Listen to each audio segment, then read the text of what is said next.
हमारा आज का टॉपिक हातिम की सखावत का खुलासा है, जिसको मीरामन दहलवी ने लिखा है। 11वीं जमात के तलबा और तालिबात को एक बार फिर अपने उर्दू लेक्चर्स चैनल में खुशामदीद कहता हूँ। आज हम पहले सबक का चौथा सवाल, हातिम की सखावत का खुलासा अपने अल्फाज में लिखिए, इसको पढ़ने जा रहे हैं। पिछले वीडियो में हमने मीरामन दहलवी के बारे में जानकारी हासिल की थी। आज हम उनके लिखे हुए बाग व बहार, जो किताब उन्होंने फोर्ट विलियम कॉलेज में लिखी थी, उससे एक छोटी सी कहानी ली गई है, जिसको हातिम की सखावत का अनुमान दिया गया है। हातिम की सखावत, हातिम नाम से आपने सुना होगा, उसके ऊपर एक मुहावरा भी है, हातिम की कबर पर लात मारना। यानी जो इंसान बहुत ज्यादा सखावत करता है उसे कहते हैं कि ये हातिम से भी सबकत ले जा रहा है। तो उन्हीं के बारे में एक किस्सा है, एक कहानी है। वो कुछ इस तरह से है। हातिम के वक्त में अरब में एक बादशाह रहता था, जिसका नाम नौफल था।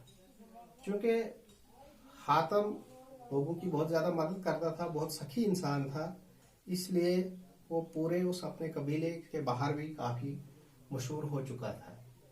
यही वजह थी कि बादशाह को उसके साथ दुश्मनी हो गई और वो हातिम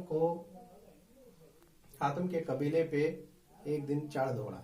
यानी वो फौज जमा करके उस कबीले पे हमलावर हुआ। चूंकि हातिम एक नेक इंसान था, खुदा तरस था, वो नहीं चाहता था कि खूनरेजी हो और बहुत सारे लोगों का खून बहा जाएगा, और वो ये समझता था कि अगर मैं भी जंग के लिए तैयार हो जाऊं और लोग मारे जाएंगे, उसका अजाब जो है वो मेरे नाम लिख दिया जाएगा। लिहाजा हातिम ने ताने तनहा, यानी अकेला, वो उस अपने कबीले को छोड़ गया और जंगल में जाकर एक गार में छुप गया। बादशाह ने देखा कि हातिम कबीला छोड़ के चला गया है। उसने उसका घर और उसकी जायदाद को जब्त कर लिया और ये ऐलान करवा लिया कि जो कोई भी हातिम को पकड़ कर लाएगा उसको 500 रुपया अशरफी जो है वो इनाम में दिया जाएगा। सबको लालच आ गया और सारे लोग उसकी तलाश में निकलने लगे। एक दिन एक बूढ़ा और बुढ़िया, जिनका रोज का मामूल ये था कि वो जंगल में जाते थे और लकड़ियां तोड़कर, लकड़ियां चुनकर लाते थे, उसको बाजार में बेचते थे और उससे नून चाय वगैरह का इंतजाम करते थे और अपना घर का सामान लेकर उससे गुजारा करते थे। एक दिन वो ऐन उस गार के सामने लकड़ियां जमा कर रहे हैं जहां हातिम छुपा हुआ था। बुढ़िया ने बूढ़े से कहा कि काश हमें आज हातिम मिल जाता, हम उसको पकड़कर बादशाह के पास लेते और बादशाह से इनाम हासिल करके अपनी जिंदगी के कुछ दिन आराम से गुजारते। तो बूढ़े ने जवाब दिया कि हमारी किस्मत में यही लकड़ियां तोड़नी है और इनको बाजार में बेचना है। हमारी ऐसी किस्मत कहाँ कि हातिम हमारे हाथ आए। औरत ये जवाब सुनकर उसने ठंडी सांस भरी और मायूस हो गई। हातिम दोनों की बातें सुन रहा था। जब उसने ये बातें सुनी तो उसकी जवामर्दी, उसको इस बात पे उभार आई कि वो उनकी मदद जरूर करेंगे।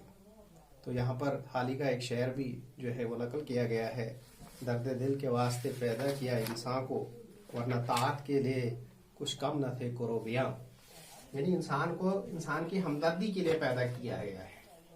इबादत के लिए खुदा ने फरिश्ते बनाए हैं जो उसकी इबादत में हर वक्त मशगूल रहते हैं। तो ये बातें सुनकर हातिम बाहर निकल आया और उस बूढ़े से कहा कि मैं ही हातिम हूँ, आप मुझे बादशाह के पास ले चलो और उससे अपना इनाम हासिल हो। बूढ़े ने सोचा कि क्या मालूम बादशाह उसके साथ क्या सलूक करेगा। ऐसा ना हो कि बादशाह उसको मार डालेगा और मैं अपने 500 के लालच के लिए किसी की जान मरवा लूंगा। तो इस तरह बूढ़ा ये मानने से इनकार करने लगा कि वो उसको बादशाह के पास ले चलेगा।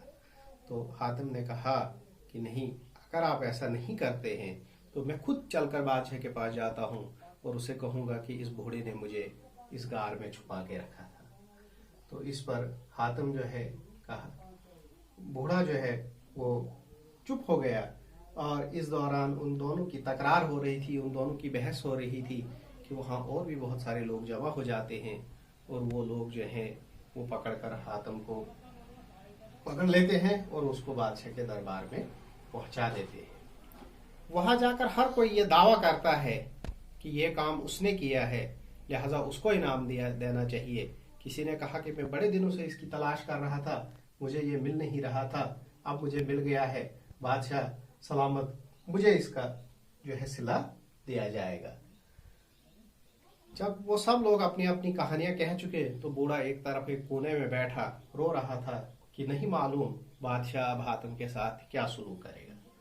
तो इस दौरान हातिम आगे बढ़ा और उसने बादशाह से कहा कि अगर सच पूछो तो सच ये है कि इस बूढ़े ने मुझे यहाँ लाया है, इसको आगे लाओ और इससे पूछो और उसको इनाम दे दो। बादशाह ने उस बूढ़े लकड़हारे को बुलाया, उससे दरियाफ्त किया। बूढ़े ने सारी कहानी जो है शुरू से आखिर तक बादशाह को सुनाई। बादशाह सुनकर हैरान हो गया कि हातिम इतना सखिया इंसान है जिसने दो लोगों की मदद के लिए अपनी जान की भी परवाह नहीं की। तो फौरन उसने झूठे दावे करने वालों को बंधवा लिया और उनको 500 अशरफी के बजाय 500 जूतियां उनके सर पे लगवाई और हातिम की तरफ दोस्ती का हाथ बढ़ाया, उसको फिर कबीले का सरदार बना लिया और जायदाद जो जब्त की थी उसको वापस कर दी गई और बूढ़े को अपने खजाने से इनाम दे दिया गया। तो इस तरह से एक सच्चा और रास्तबाज इंसान जो है वो हर जगह उसको खुदा मदद करता है और वो कामयाब हो जाता है। क्लास 11वीं के तलबा से ये गुजारिश है कि हमने शुरू में इसका एक फ़ोटो भी डाला है, उसको जूम करके अपनी कापियों पे नोट करें और इम्तिहान के लिए इसको तैयारी करें। अगली वीडियो लेके हम फिर आ जाएंगे। इस मेरे चैनल को सब्सक्राइब करें, शेयर करें, लाइक करें और दूसरे साथियों तक भी पहुंचाएं ताकि ज़्यादा से ज़्यादा लोग इससे फ़ायदा उठा सकें।